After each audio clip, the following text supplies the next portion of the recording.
Bien, bonjour à tous. Je pense que vous connaissez tous l'INA, l'Institut national de l'audiovisuel en France. Vous devez le connaître principalement pour tout ce qui est images d'archives et tout ce qui concerne la préservation des images du patrimoine audiovisuel français. Il faut savoir que l'INA est divisée en trois grandes directions opérationnelles. La première qui a pour charge de numériser et de sauvegarder tout le fonds audiovisuel. Donc ça, c'est la première partie. La seconde est de mettre en valeur. C'est la direction qui s'appelle les contenus, dans lequel nous proposons la vente d'extraits d'archives à nos clients. Et c'est une source de revenus pour l'INA qui correspond à environ 30% de son chiffre d'affaires, ce qui est non négligeable. Pourquoi je dis ça? Parce que lorsqu'on va parler de numérisation, on se pose toujours la question, pourquoi numériser? Les images d'archives ne sont pas forcément les priorités. Or, aujourd'hui, on parle de TNT, on parle de diffusion satellite, on parle de plusieurs canaux. Seulement, il faut des programmes pour mettre dans les canaux. Alors, il y a des nouvelles productions, certes. Ces nouvelles productions, il y a plein de partenaires qui vous proposent des solutions. Mais vous avez aussi des images d'archives dans vos pays, qui sont le patrimoine audiovisuel de votre pays, et qui peuvent être réutilisées si elles ont été correctement numérisées. Et c'est un petit peu le savoir-faire de l'INA que de vous accompagner dans cette migration, dans cette numérisation. Pourquoi la numérisation? Parce que si on veut vendre des contenus, si on veut réexploiter des contenus, si on veut pouvoir recréer des nouveaux programmes à partir d'images d'archives, il faut d'abord avoir préservé ces contenus. Et c'est le rôle de INA Expert, qui est la troisième direction, qui s'occupe de la transmission du savoir. Transmission du savoir autour des archives, mais également l'enseignement supérieur autour de l'audiovisuel, la formation professionnelle, la recherche. Donc, je suis le directeur adjoint de INA Expert et notre présentation va être divisée en deux parties. Une qui va concerner l'expertise, le conseil et l'étude, où on va parler archives, et une seconde qui sera plus orientée sur la formation professionnelle. Ce slide, un petit peu illisible parce qu'écrit un petit peu petit, est juste là pour dire que nous accompagnons de plus en plus souvent maintenant des pays qui nous sollicitent pour leurs projets de numérisation et d'archivage de sauvegarde. Pourquoi ces pays nous contactent? Parce que bien souvent, ils n'ont plus forcément les moyens ou ils n'ont pas forcément la compétence technique ou ont besoin de convaincre leur direction, justement, de passer au tout numérique. Donc j'en profite d'avoir autant de ministres en face de moi de l'Afrique pour vous dire que vous avez vraiment un patrimoine audiovisuel en péril dans vos archives. J'ai rencontré personnellement beaucoup de vos archivistes qui étaient à une dernière conférence internationale sur les archives à Dubaï et qui tous nous disent que vous avez des problèmes pour relire les vieilles cassettes. Il faut savoir que le monde audiovisuel est en train de changer, que jusqu'à présent on diffusait sur cassette, de plus en plus on diffuse sur serveur. Et c'est là que nous pouvons vous accompagner. C'est-à-dire que si vous voulez diffuser maintenant, vous allez avoir des fichiers. Il va falloir sauvegarder ces fichiers, stocker ces fichiers, comment les stocker. Mais derrière, c'est comment les retrouver. Et c'est un petit peu les problèmes des archives aussi, c'est comment je retrouve un élément qui s'est passé dans un pays à telle année et qui, par exemple, pour une date anniversaire d'un décès d'une personne IT, il est toujours bon de pouvoir retrouver l'image dans les heures qui suivent. Donc ça, c'est tout notre savoir-faire. Donc, le service expertise conseil qui est dans notre direction s'occupe principalement de ça. On est là pour faire un état des lieux des archives telles qu'elles sont dans votre pays. On est là pour vous accompagner, pour former les personnes de chez vous à justement réutiliser ces archives. Une clé pour les archives, quand on veut créer un nouveau programme, il faut que ces archives soient correctement indexées, que l'on sache exactement quels sont les contenus et à quel endroit. Donc c'est le rôle de ces services d'expertise de justement vous accompagner dans toute cette démarche, de bâtir avec vous aussi également le plan de formation et la montée en compétences de vos équipes pour justement changer de façon de travailler. Autrefois, on travaillait avec des cassettes, maintenant, on va travailler avec des fichiers. Donc, concrètement, pour tout ce qui est Afrique, nous avons rejoint, grâce à l'OIF, un programme qui s'appelle ACP Culture, dans lequel nous avons un objectif central qui est de dynamiser la production audiovisuelle des pays africains francophones par la valorisation des œuvres et le stock d'images numérisées. Donc il y aura trois actions principales qui seront coordonnées par ACP Culture et dans lesquelles l'INA sera partie prenante. Donc nous allons nous occuper de toute la formation autour du logiciel EME, qui est un logiciel de numérisation et d'indexation, qui permet de sauvegarder des archives. On va également former des journalistes à comment réutiliser ces images d'archives pour créer des nouveaux programmes. Et derrière, grâce à l'Union économique monétaire de l'Ouest africain, nous allons élaborer tout ce qui tourne autour des droits d'auteur, du dépôt légal, puisque vous allez avoir des problématiques justement de garder, de mémoriser tout ce qui a été diffusé dans les différents canaux satellites et TNT. Donc ça, c'est pour la partie numérisation, archivage, stockage.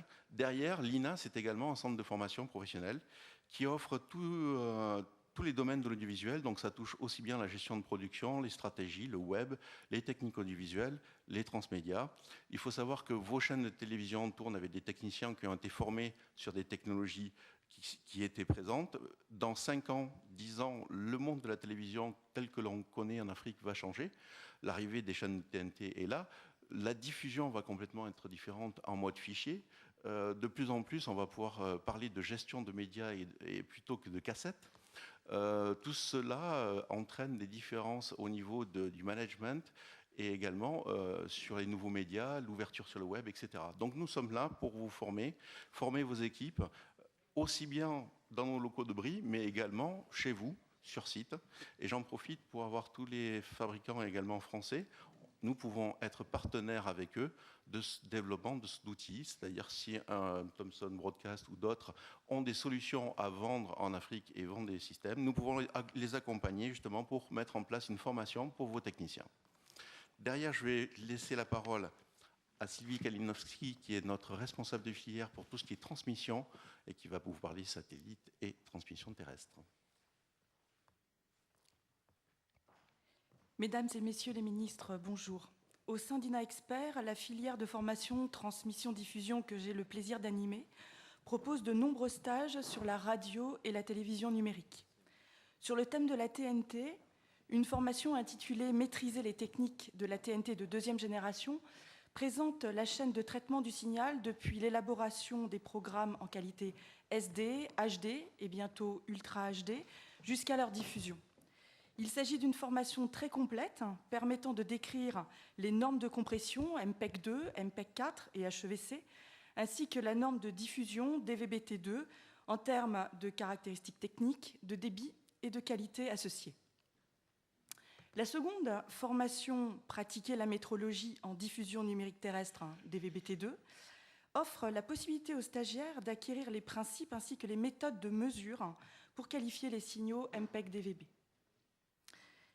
Notre offre de formation sur la TNT peut se compléter avec connaître les réseaux de distribution des signaux DVB-T2. En effet, celle-ci présente les techniques de transport de la télévision numérique jusqu'aux émetteurs, réseau satellite associé aux normes DVB-S ou S2 ou encore réseau IP sur fibre optique. Nous proposons également une formation sur la radio numérique terrestre basée sur les systèmes DAB, Digital Audio Broadcasting, DAB+, ou encore TDMB pour Terrestrial Digital Multimedia Broadcasting. INA Expert présente de nombreux atouts. Parmi ceux-ci, je souhaiterais souligner nos méthodes pédagogiques, volontairement très orientées vers la pratique. Pour cela, nous disposons de laboratoires équipés de matériel très performant et en parfaite adéquation avec ceux rencontrés chez nos clients. Ces équipements nous permettent d'illustrer nos cours, facilitant l'acquisition de concepts théoriques souvent complexes. Ils sont aussi un atout très important lors de nos formations sur la métrologie des signaux MPEG-DVB. En effet, des séances de travaux pratiques réalisées en petits groupes offrent la possibilité aux stagiaires de se familiariser avec ces outils haut de gamme pour acquérir des gestes professionnels requis. La qualité de nos équipes pédagogiques constitue un autre point fort d'INA Expert. Nos intervenants sont à la fois des spécialistes des techniques de diffusion numérique en radio et en télévision et d'excellents pédagogues. Toujours à l'écoute, ils ont la faculté d'adapter leur enseignement en fonction des attentes et du profil des stagiaires. Nos stages peuvent être réalisés par des formateurs d'INA Expert ou en partenariat avec des industriels et autres spécialistes du domaine. Quelques mots enfin sur notre expérience en France et dans le monde. Depuis le début des années 2000, INA Expert accompagne ses clients dans le déploiement des réseaux TNT en assurant des formations techniques pour les ingénieurs et les techniciens. En France, nous avons réalisé et nous réalisons de nombreux stages pour les opérateurs de réseau comme Towercast, TDF, les opérateurs de services, France Télévisions, Arte, l'opérateur de régulation de l'audiovisuel, le CSA, ainsi que l'organisme en charge de la gestion du contrôle du spectre, l'ANFR. INA-Expert accompagne aussi ses clients à l'international. En 2006, nous avons organisé un long parcours de formation d'une durée de 6 mois pour les ingénieurs de TDA, Télédiffusion d'Algérie. En 2008, nous avons mis en place des modules pour l'ONT, l'Office national de la télédiffusion en Tunisie, sur la TNT, la RNT et les techniques émergentes.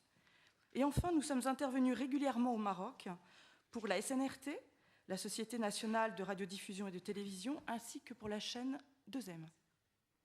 Fort de cette expérience en France et à l'international, nous serons ravis de pouvoir apporter notre contribution aux pays d'Afrique subsaharienne en matière de formation en radio et en télévision numérique. Mesdames et messieurs, je vous remercie pour votre attention.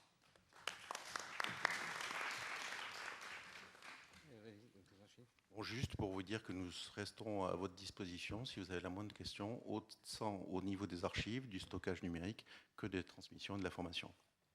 Merci. Est-ce que quelqu'un souhaite poser une question à Nina? On peut en prendre une quand même.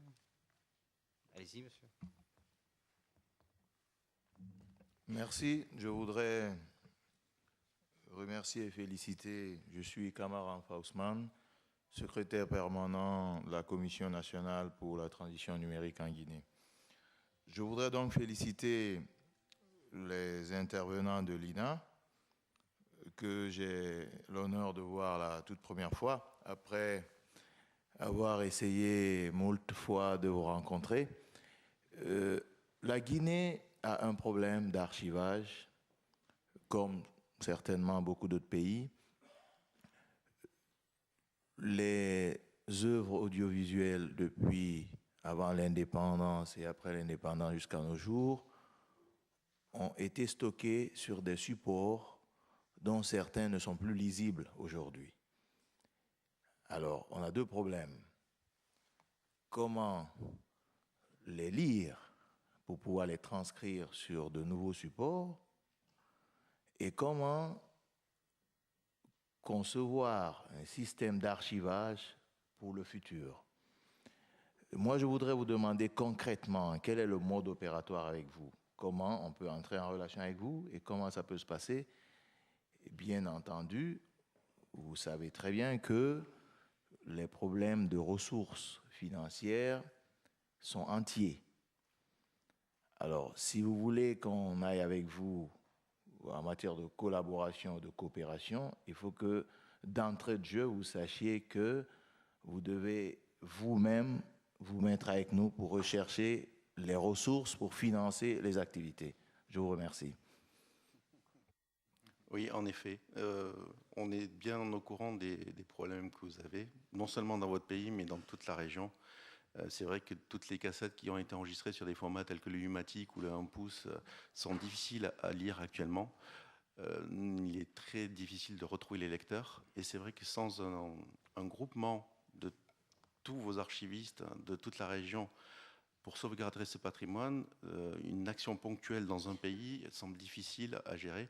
Et c'est vrai qu'en termes financiers, une mutualisation des moyens semblerait la plus intelligente. Mais pour ça, il faut trouver les capitaux et travailler certainement avec la table ronde qu'il y aura derrière pour justement lever les fonds. Mais comment nous contacter? Je vais laisser des cartes de visite à tous ceux qui veulent, il n'y a aucun problème. Sinon, vous venez sur le site INA-Expert. Il faut savoir que la branche expertise pour l'accompagnement de tels projets a été créée il y a 1 an et demi maintenant au sein de l'INA. Jusqu'à présent, c'était des tâches que l'on faisait ponctuellement grâce à notre département international. Maintenant, nous avons mis une structure justement pour vous accompagner, donc il ne faut pas hésiter à nous contacter.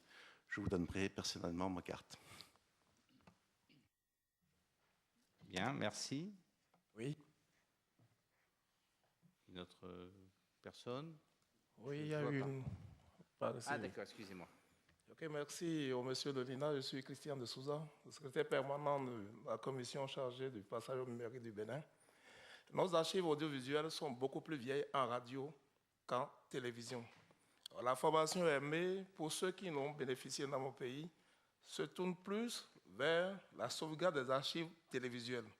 Notre mémoire est plus constituée d'archives radiophoniques.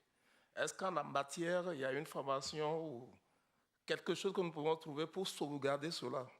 Parce que la radio, elle est la plus vieille en ce qui concerne nos institutions audiovisuelles en Afrique. Nous avons également le même souci en France, puisque notre fonds radio date des années 20, 30, et donc avant la télé. Nous avons des formations qui sont disponibles, nous avons des solutions qui existent. Il est vrai que le logiciel Aimé qui a été diffusé en Afrique est plus orienté audiovisuel. Maintenant, nous pouvons très bien vous accompagner pour tout ce qui est numérisation audio. Mais je pense que si on veut laisser un petit peu de temps sur la table ronde derrière, je pense que vous pouvez discuter de tout ça avec moi après, pendant un café. Merci, excellente transition. Donc je passe la parole à Évelyse Blanc-Deleuze. Donc, messieurs les ministres, mesdames et messieurs les conseillers, mesdames et messieurs les experts, la table ronde que j'ai l'honneur de présider aujourd'hui et d'animer a pour thème l'assistance française pour la transition.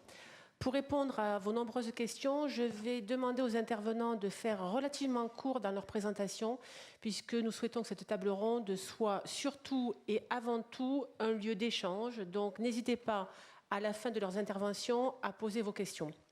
Pour répondre et pour vous expliquer ce que nous entendons par assistance française, en tout cas ce qu'il est possible, seront réunis et sont réunis autour de la table Son Excellence Louis de Broissia, ambassadeur de l'audiovisuel extérieur de la France, Jean-Bernard Gramunt de la DG6, qui est un des principaux maîtres d'œuvre de cette conférence aujourd'hui, Pierre Jalado, qui est directeur Afrique de Canal France International, Gérard Faria, qui est non seulement président et directeur général de Teamcast, mais qui va parler aujourd'hui au nom d'Images et Réseaux, un cluster technologique situé à Rennes.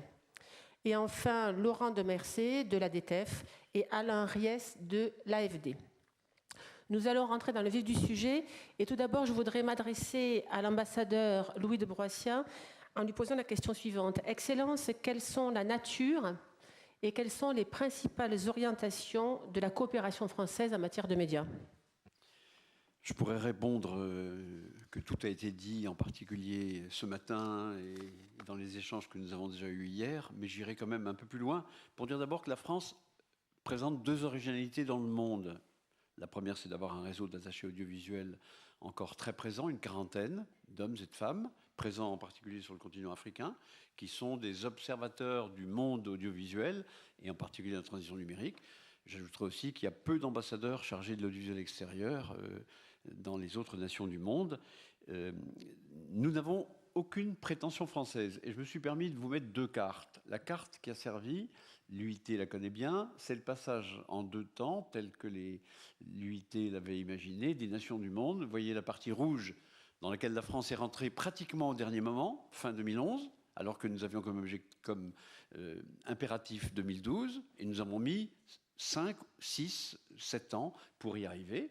Deuxièmement, et là c'est le visuel suivant, c'est la manière dont la France a mené ça, et ça c'est sa fierté aussi.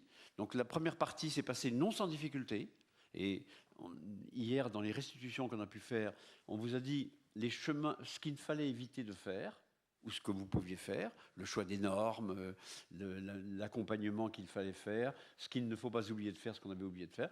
Nous sommes très fiers d'avoir ouvert la totalité des territoires d'outre-mer français au numérique, sans difficulté, au MPEG 4, des VBT pour le moment, que ce soit dans le Pacifique, que ce soit dans le bassin des Caraïbes, que ce soit même Saint-Pierre-et-Miquelon, juste en face du Québec, c'était assez compliqué à gérer, ou que ce soit bien sûr dans le Pacifique. Alors, la coopération française, et je n'aurai que deux mots à dire, c'est une coopération qui est multiforme.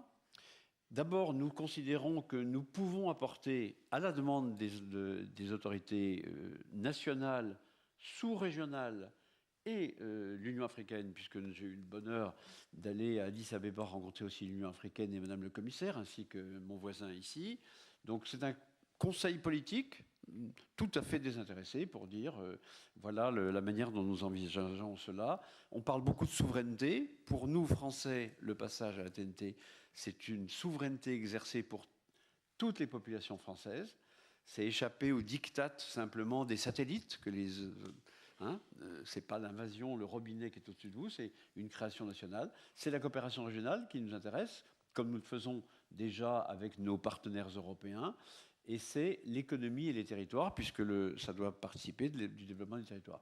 Deuxième volet, et nous y reviendrons, j'y reviendrai, c'est l'évaluation financière du processus. C'est une de vos préoccupations légitimes, normales. La France l'intègre. Bon, qui finance, combien et comment encaisser, et quelles sont les mobilisations des fonds que nous vous proposerons à la fin de cette table ronde, peut-être un début d'initiative. Ensuite, le guide du passage à la TNT. Je suis très heureux de voir que la France est le seul pays au monde à avoir rédigé un guide, français, anglais, espagnol, qui dit voilà ce qu'il y a à faire, voilà ce qu'on a fait, voilà ce que vous pourriez faire. Et enfin, l'apport des experts, des professionnels, des industriels. Donc, tout cela pour Evelyse, pour donner un sens à ce passage.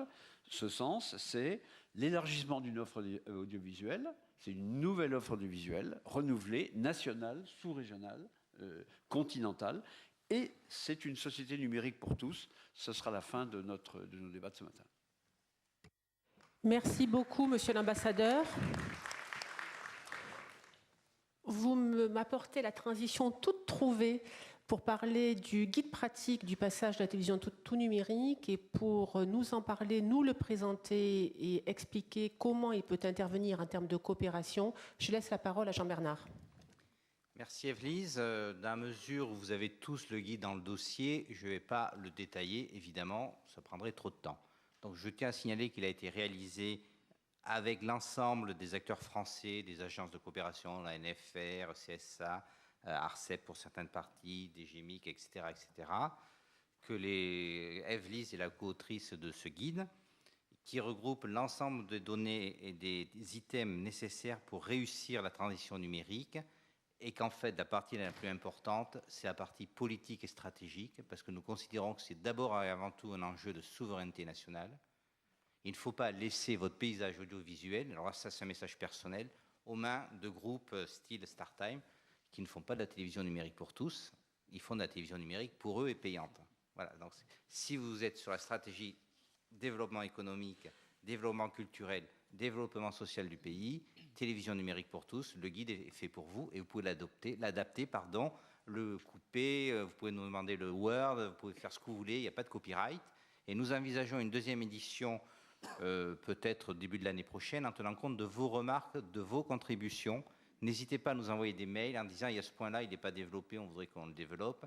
C'est un objet de dialogue qui est en sorte, l'idée c'est de faire c'est un terme terrible pour une assemblée francophone, mais une sorte de back-office de la télévision numérique, des grandes idées stratégiques et des dossiers à étudier. Je n'en dirai pas plus parce qu'on n'a pas beaucoup de temps.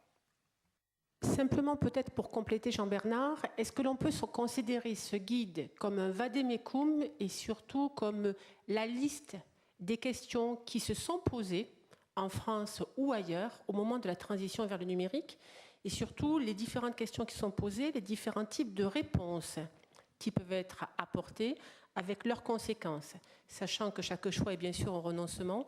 Donc ce que nous avons essayé de faire dans ce guide-là, c'est lister l'ensemble des questions, les différents types de réponses, ce que cela signifie et ce que cela implique.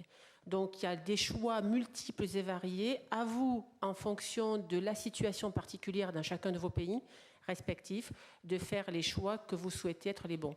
Comme l'a dit Jean-Bernard, il y aura une deuxième édition. N'hésitez pas à venir compléter ce guide, n'hésitez pas à nous signifier les questions complémentaires que vous souhaitez et que vous vous posez. Si nous pouvons aider, contribuer et coopérer avec vous dans ce domaine-là, ce sera avec un grand plaisir. On a beaucoup parlé lors de ce colloque de technologie, on a parlé de satellites, on a parlé de démodulateurs, de remodulateurs, on a parlé de terrestres, on a parlé d'émetteurs, on a parlé de plein de choses, de planification. On a aussi parlé de contenu, notamment lors de la table ronde que j'ai eu le plaisir d'animer hier. Et je pense que le contenu est une partie indispensable. Aujourd'hui, encore pas suffisamment traité.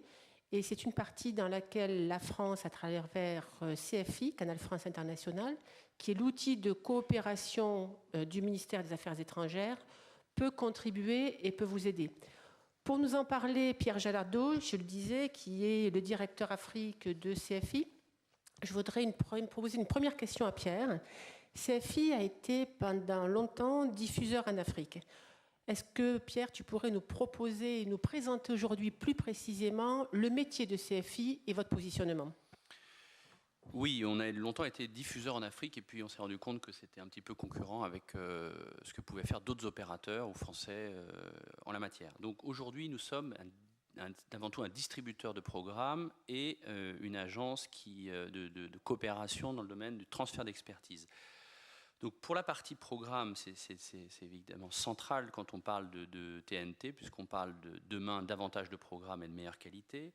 Donc aujourd'hui, on distribue des programmes vers l'Afrique, environ 1500 heures par an, auprès de 60 chaînes partenaires, qui sont publics et privés, programmes de stock, de news, qu'ils soient français ou africains, documentaires, séries locales en particulier, qui sont très appréciées. Voilà.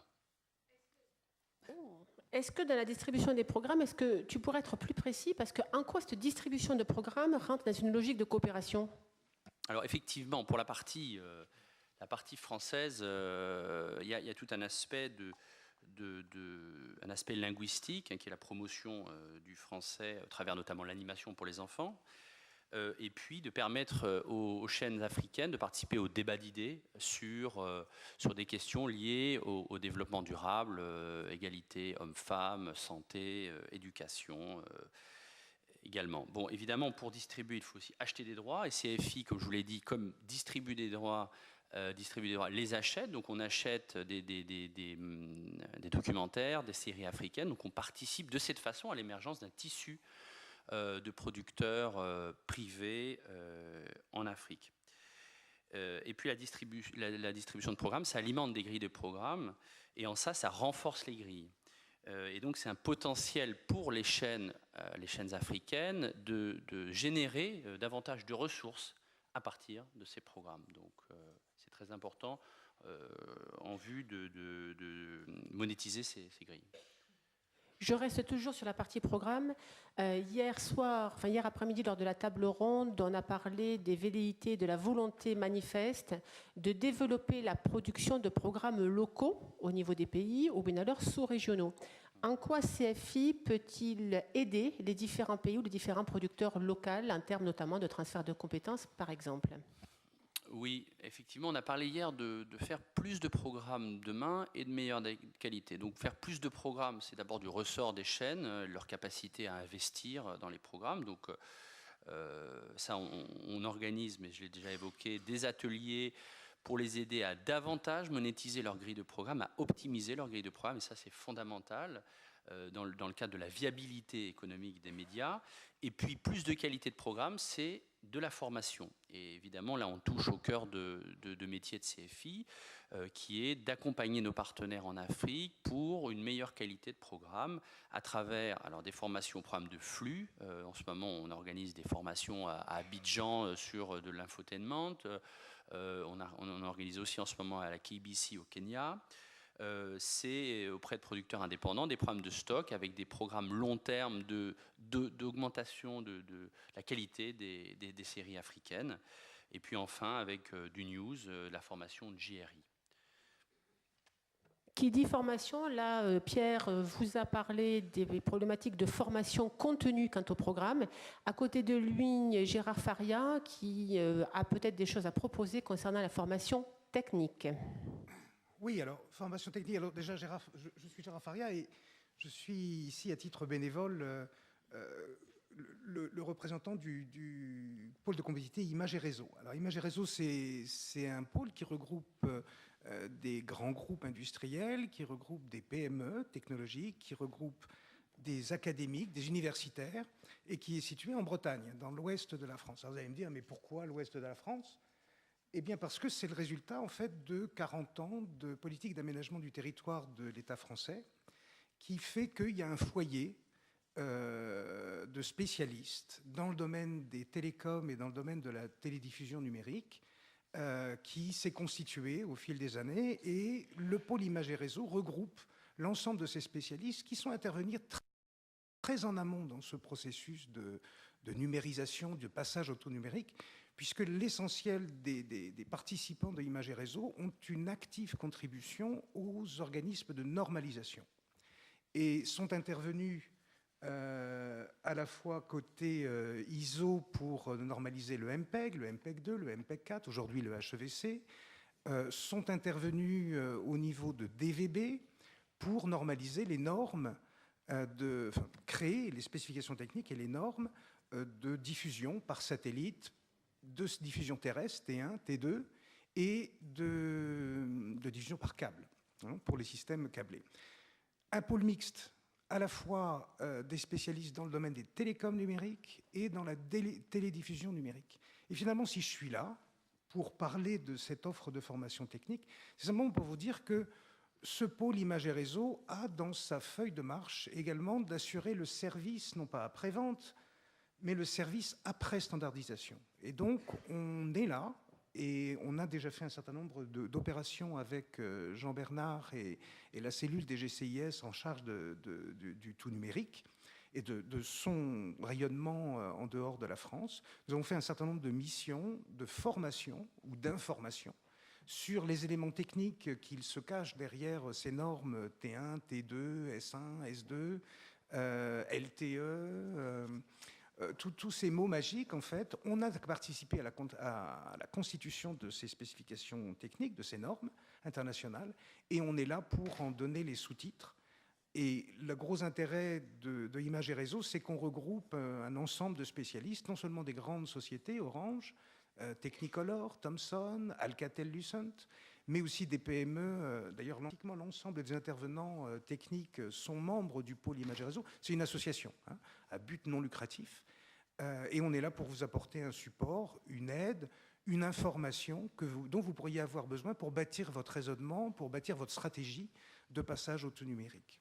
Donc, si je résume, Images et Réseaux se propose, en tout cas vous propose, de trouver les meilleurs experts issus des sociétés technologiques qui sont à l'origine même des normes et de la technologie utilisée en fonction de vos propres besoins. Et de vos interrogations, oui. Voilà. Je souhaiterais passer maintenant la parole à l'ADTEF, qui se positionne comme un intégrateur possible pour cette coopération française. Laurent ? Merci Evelyse. Donc, mesdames et messieurs, bonjour. Donc, j'ai juste 2 slides. Donc, si on peut passer à la suivante, voilà. Donc, ADTEF, c'est l'opérateur de la coopération internationale des ministères économiques et financiers, donc ici de Bercy, et aussi du ministère du Développement durable. C'est un groupement d'intérêt public du compte une centaine de personnes, présidé par Agnès Sarcier, qui était là tout à l'heure. Et donc, notre activité, c'est l'appui aux politiques publiques dans les différents domaines qui sont énumérés sur le transparent, et donc tout ce qui concerne les politiques des ministères économiques et financiers de développement durable, et avec un focus sur, ça apparaît pas très nettement, mais économie numérique, le 5e et dernier thème, économie numérique, où nous nous occupons de régulation de télécom, la transition numérique, c'est l'objet de notre réunion d'aujourd'hui, mais aussi d'e-government, de cybersécurité. C'est un thème qui a été évoqué hier matin, je crois, enfin un thème qui est vraiment qui monte en puissance, et aussi les systèmes d'information des administrations financières. Donc certains d'entre vous nous connaissent déjà bien, puisque nous intervenons notamment en Afrique subsaharienne, qui est une de nos nouvelles priorités géographiques. Alors, nous ne sommes pas un bailleur de fonds. Notre métier, c'est d'assurer des prestations d'assistance technique principalement sur financement des pays ou des bailleurs internationaux comme la Banque mondiale ou l'AFD, donc en réponse aux appels d'offres. Alors, maintenant, venons-en au cœur du sujet. Qu'est-ce que nous pouvons vous proposer en matière d'assistance à la transition numérique? Eh bien, donc notre rôle, nous avons un rôle d'ensemblier, de fédérateur. Donc nous répondons aux appels d'offres qui concernent vos pays sur le passage au numérique. Donc nous montons des consortiums avec des partenaires. Donc je dirais que c'est au cas par cas. Nous mobilisons, nous trouvons les partenaires qui nous permettent d'assurer une équipe bien complémentaire. Nous avons une capacité à mobiliser les meilleurs experts publics et privés, et ce qui nous permet de couvrir les différents aspects du passage au numérique, ce qui est décrit dans le guide pratique qui a été évoqué tout à l'heure, notamment aspects politiques, stratégiques, réglementaires. Et nos partenaires principaux, donc TDF, donc c'est un partenaire, je dirais, privilégié, mais non exclusif. Hein. Vous avez peut-être vu sur notre stand une petite plaquette que nous avons coproduite avec TDF pour expliquer notre partenariat et notre complémentarité.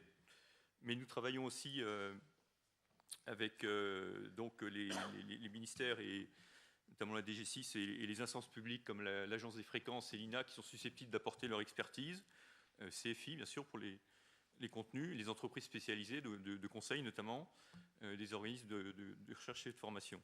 Donc nous sommes à vos dispositions pour, donc en répondant aux appels d'offres, nous proposons l'expertise française pour l'assistance technique, et voilà, nous avons commencé à le faire, nous démarrons la série, nous espérons la prolonger dans les mois à venir. Donc, si je résume, l'intégrateur des meilleurs experts publics ou privés sur le marché pour répondre à chacun ou à vos besoins spécifiques. Quelque chose d'important, cette assistance à la transition numérique est un service qui peut être financé soit directement par les États, soit directement par des bailleurs internationaux. Et là, j'ai envie de passer la parole directement à M. Alain Ries, puisque, on l'a dit, la partie financement est quand même une des clés et une de vos interrogations principales. Donc, au nom de l'AFD, quelles sont les solutions qui peuvent être proposées par l'AFD en termes de financement de la transition numérique? Merci.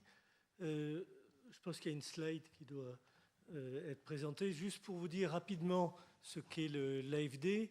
Donc, l'AFD présente une caractéristique d'être à la fois un établissement public sous tutelle du ministère des Affaires étrangères et du ministère des Finances, mais également une institution financière soumise à la loi bancaire. Nous avons une filiale qui est dédiée au secteur privé, qui s'appelle Proparco. Nous sommes aujourd'hui présents dans plus de 60 pays, dont l'ensemble de l'Afrique subsaharienne. Nous avons des engagements annuels de 7 milliards d'euros, dont 2 mobilisés sur l'Afrique subsaharienne. Notre gamme d'outils est assez vaste.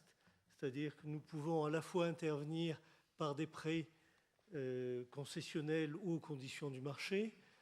Nous pouvons intervenir sous forme de lignes de crédit auprès de banques, intervenir également en garantie, en subvention sur un certain nombre de cas précis pour des bénéficiaires variés.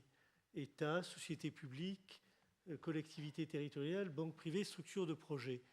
Donc la question aujourd'hui, c'est comment est-ce que cette vaste gamme d'outils peut être mise au service des projets que vous présentez aujourd'hui?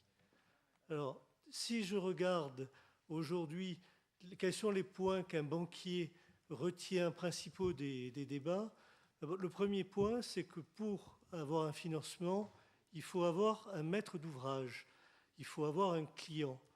Donc, dans le cas d'espèce aujourd'hui, le constat, c'est que vous êtes bien avancé dans l'ensemble de vos pays, puisque vous avez créé des comités de pilotage. Et vous avez, pour beaucoup d'entre vous, une feuille de route, c'est-à-dire, et des étapes avec un agenda de temps qui est bref. Deuxième caractéristique, c'est que c'est un processus qui est très complexe. Ça a été notamment dit par la ministre du Gabon. J'ai 53 actions à mener avec des acteurs multiples. Donc, il y a besoin, en fait, d'une maîtrise d'ouvrage forte. Forte, ça veut dire portée politiquement avec une réelle volonté, mais également forte sur le plan technique, ce qui renvoie à des besoins au cas par cas d'appui à maîtrise d'ouvrage. Deuxième caractéristique, c'est qu'aujourd'hui, il y a, et ça a été dit par le premier intervenant et repris par les autres, par l'Angola, c'est qu'il y a besoin du business model. Aujourd'hui, le business model n'est pas clair et il y a des interrogations sur quel type de partenariat public-privé. Donc, à mon sens, aujourd'hui, le premier besoin, c'est peut-être un besoin d'étude, c'est-à-dire de manière à avoir un dossier bancable et de savoir, in fine, qui va emprunter. Si, in fine, l'emprunteur est un État, dans ce cas, à ce moment-là, c'est l'AFD qui va intervenir lorsqu'elle le peut par des prêts aux États. Si, in fine, c'est le secteur privé qui va porter un certain nombre d'investissements, il va s'adresser au secteur privé et à notre filiale Proparco. Alors, pour ces études, et pour être de manière très concrète, nous sommes présents dans la plupart de vos pays depuis de nombreuses années. Nous avons des agences locales et nous avons mis en place des fonds d'études et de renforcement de capacité destinés à préparer des projets bancables. Ces fonds sont logés auprès du ministère des Finances pour l'ensemble des interventions potentielles de l'AFD. Donc ça peut être un élément de réponse par rapport à vos besoins à examiner au cas par cas. Ça sera mon mot de la conclusion, c'est que vos processus, en fait, ils sont tous bien avancés, mais ils sont à chaque fois spécifiques avec un niveau d'avancement qui est différent. Et donc, je peux que vous inviter, cas par cas, à aller voir notre directeur d'agence sur place pour discuter avec lui de vos besoins précis. Voilà, je vous remercie. Merci, Monsieur Riès. Si je dois résumer votre intervention, je dirais que pour des prêts conséquents, l'AFD a besoin d'un maître d'œuvre, d'un business model, et pour que vous puissiez, au niveau de chacun de vos États, présenter un dossier bancable. Si ce n'est pas encore le cas, si vous avez besoin d'études complémentaires, à ce moment-là, c'est passer par les agences locales de l'AFD. Concrètement, si un État veut s'adresser à l'AFD, il fait comment? Il passe d'abord par l'agence locale ou directement par l'AFD à Paris?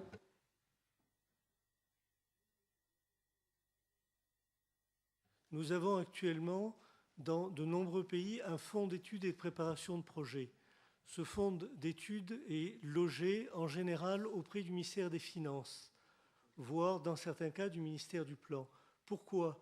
Parce qu'au-delà de la phase études, il va y avoir des requêtes de financement. Donc c'est important dès le départ d'impliquer le ministère des Finances avec lequel les conventions peuvent être signées. Donc l'ensemble des ministères techniques, ministère de l'énergie, ministère des Transports, la commission au ministère chargé de l'économie numérique se rapproche du ministère des Finances avec un dossier, le leur soumet, et si le ministère des Finances estime que c'est intéressant et en ligne avec la stratégie nationale, à ce moment-là, le soumet à l'AFD via l'agence locale, ce qui est quand même le plus simple. L'AFD peut être une source de financement, mais je crois qu'il n'y a pas forcément que cette source-là de financement. Et je souhaiterais m'adresser à l'ambassadeur Louis de Broissia pour qu'il puisse nous expliquer quelles sont les autres sources de financement possibles. Merci Evelyse. Mesdames et messieurs les ministres, mesdames et messieurs les présidents et directeurs, comme j'ai participé à la totalité de vos travaux, je n'ai pas manqué de noter votre demande tout à fait légitime, qui est celle de dire cette transition, elle va rapporter le dividende numérique, mais elle va coûter. Bon. Et il y a donc un problème de financement. La même question avait été posée par la France, en France, par le Parlement français. Et je répète que si le chiffre a été cité par Madame le ministre hier de 2,575 milliards d'euros, c'est le chiffre des fréquences 3G vendues. On ne tient pas encore compte de la 4G. Bon, on en rajouterait. Donc, et on a même dit que le coût du passage au numérique, ça a été dit aussi dans les documents officiels, avait été d'environ 300 millions d'euros.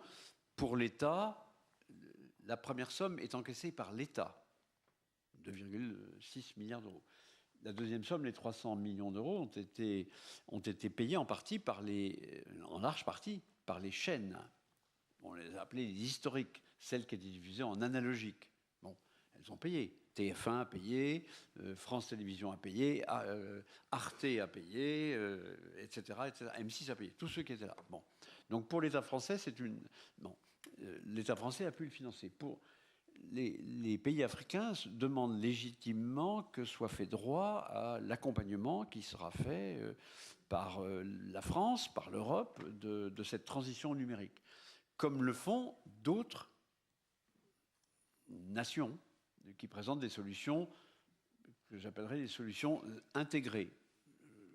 Vous voyez à peu près ce dont je parle.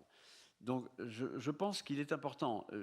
Au titre du ministère des Affaires étrangères, j'ai déjà fait 3 missions à Bruxelles pour aller demander, dans le cadre des crédits ouverts par l'Union européenne, dans le cadre du 10e FED, il est fini, du 11e FED, il n'est pas commencé, des programmes qui existent, le programme Média, je connais ça, j'ai été parlementaire pendant 20 ans, je sais comment on tire les sonnettes. Bon, pour le moment, j'y étais encore au mois de juillet devant les ambassadeurs ACP réunis à Bruxelles. Il y avait 35 ambassadeurs présents. J'ai redit devant l'Union européenne la nécessité qu'il y avait pour l'Union européenne, avec la France et avec les autres pays d'Europe, d'accompagner ce passage par du financement approprié. Et c'est la raison pour laquelle, en vous écoutant les uns les autres, en écoutant ici aussi mon voisin et ami, l'Union africaine, je propose que nous puissions vous donner, dès la reprise de la prochaine table ronde, qui seront sur les agendas avant, un document qui pourrait être une motion finale, un communiqué final, dans lequel les délégations africaines, parce que c'est sur elles que repose la demande. C'est ce qui m'a été dit. Je peux vous le dire à quel endroit, à Bruxelles bien sûr, à Ouagadougou, à Nouakchott, à Addis Abeba et de la même façon à Bujumbura lorsque j'ai rencontré les ambassadeurs de l'Union européenne. Donc ce sont des crédits sous-régionaux qui n'ont pas été consommés. Les crédits nationaux sont consommés à 100%, les crédits sous-régionaux ne l'ont pas été.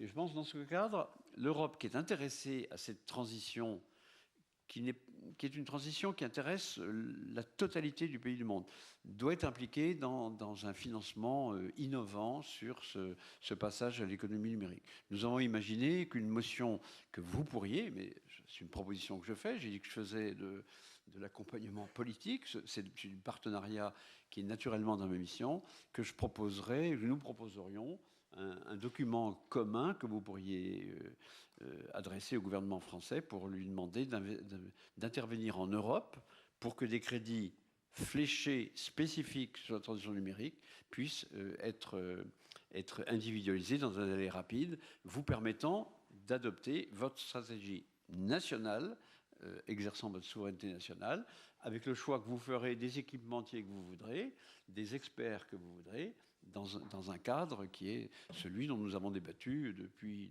hier, ou que j'ai eu l'honneur d'avoir dans l'ensemble des pays que j'ai pu visiter ici présents. Donc voilà la proposition que je fais. Ce document, on va le retravailler encore, là, dans une petite intervention de séance, et je vous proposerai ce document pour que vous puissiez l'adresser au gouvernement français.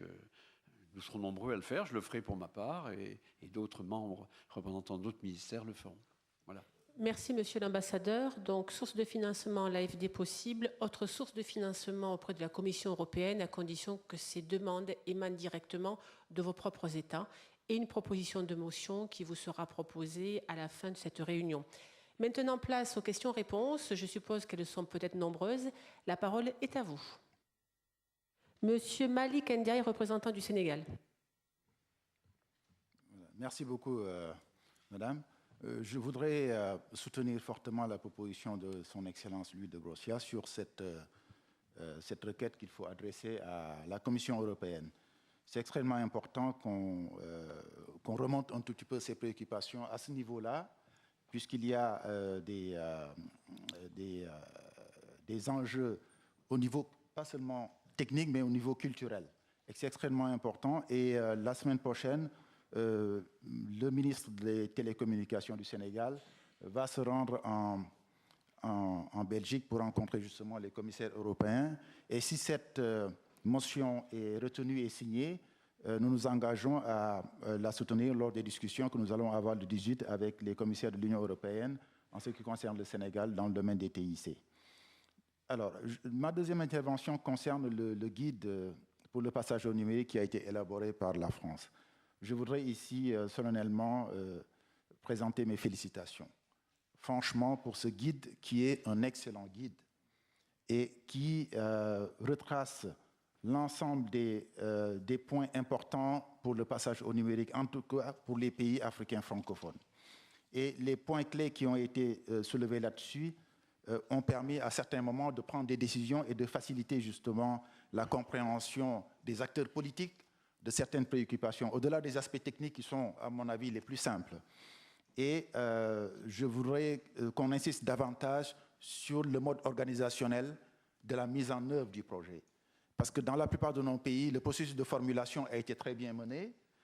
Et il faut maintenant passer à la phase opérationnelle. Et c'est là où nous avons des difficultés, où après tout ce qui a été fait, on peut se retrouver à faire autre chose que ce qui avait été prévu. Tout simplement à cause des contraintes financières et peut-être à cause de certains lobbies qui tournent autour de ce projet-là. Et les propositions qui ont été faites dans ce guide montrent comment on passe d'un processus de formulation à un processus opérationnel, toujours confié au gouvernement pour qu'il soit pris en charge. J'aurais recommandé qu'il y ait par la suite un point sur l'assistance à la maîtrise d'ouvrage, que ce soit inclus dans le projet, parce que cette partie n'est pas très bien, n'apparaît pas dans le document, alors que c'est un concept qui de plus en plus va faire son chemin. On se rend compte qu'on a besoin d'être assisté pour faire les meilleurs choix. Parce que sinon, il y a beaucoup d'entreprises qui arrivent avec les financements à la clé et qui ne nous donnent pas beaucoup de choix, parce que nous n'avons pas les moyens de mettre en œuvre ce que nous avons décidé. L'autre élément qui me semble important, c'est même s'il y a des modèles de TNT privés qui ont été développés dans certains pays, la proposition qui a été faite dans le cadre de ce guide ne parle que du modèle public.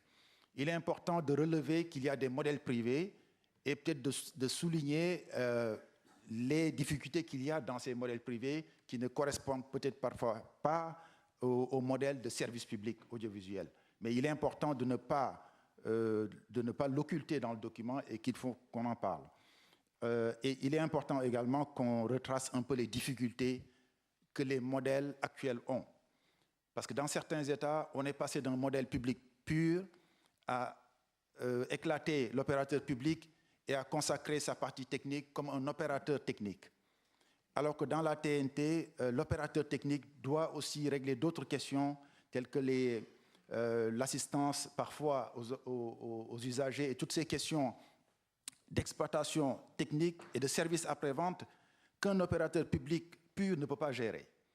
Et beaucoup d'acteurs qui ont migré vers ce modèle-là se retrouvent aujourd'hui avec un opérateur qui doit gérer des clients alors qu'il ne sait pas le faire. Et donc, il y a toute une expérience à tirer de ces modèles de public pur dont on fait un glissement vers un opérateur d'exploitation qui ne sont pas tout à fait optimums. Je suis désolé d'avoir été long, je vous remercie. Merci Malik pour ces suggestions qui seront donc sans doute incluses dans la version 2 du guide. Monsieur le ministre. Bonjour, merci. Tout d'abord, je tiens à remercier les amis qui ont présenté les exposés, qui ont servi à compléter donc notre information sur le sujet et à avoir des idées plus claires. S'agissant du financement en particulier, je pense qu'il y a 2 ordres de financement requis pour mener à bien ce processus. Un financement simple, pas difficile à mobiliser, qui est relatif aux études de base, aux études primaires et à l'assistance à la maîtrise d'ouvrage. Je pense que c'est un niveau sur lequel les possibilités en France, en bilatéral, sont existantes et la part des États aussi peut donc servir de base au financement de ce niveau de base.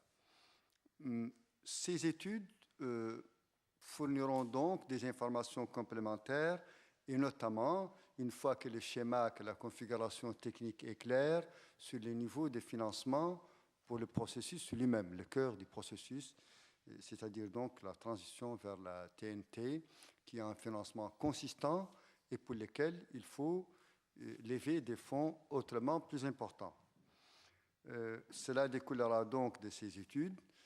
J'avais développé hier 2 ou 3 idées qui me semblent que je voulais partager avec l'assistance sur le fait que la migration vers la TNT constitue un objectif qui visera à réduire donc la fracture donc numérique, mais aussi à booster la croissance probablement, et donc à ce titre serré, au titre des financements multilatéraux éligibles au type de dépenses de la lutte inscrites sur le registre de la lutte contre la pauvreté ou pour les objectifs du millénaire, etc., etc. Cela ouvrira des perspectives de guichets concessionnels plus adaptés à ce type. Il faut qu'entre la France en particulier et l'Afrique comprennent conscience du fait que qu'il y a lieu de développer un partenariat sur le sujet, un partenariat win-win. Les entreprises françaises et les fabricants, les prestataires de services et les fournisseurs d'études, etc., ont à gagner sur le marché africain qui constitue quand même quelque chose d'important.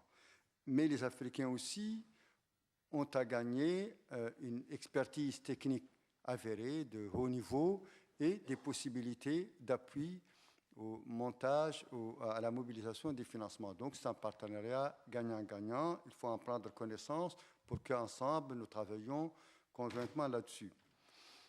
La deuxième idée est que, comme ça, à titre de suggestion, que cette migration nécessitera un niveau de financement pour son accomplissement. Mais elle va générer des flux entrants, c'est-à-dire des ressources importantes pour les États.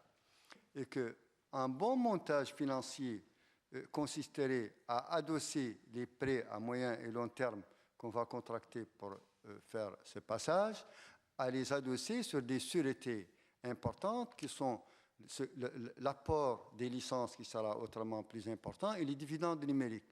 Je pense qu'un montage financier de base autour de ce schéma pourrait être viable, sécuriser les bailleurs de fonds qui vont financer, mais aussi permettre aux États d'accéder à ces guichets-là.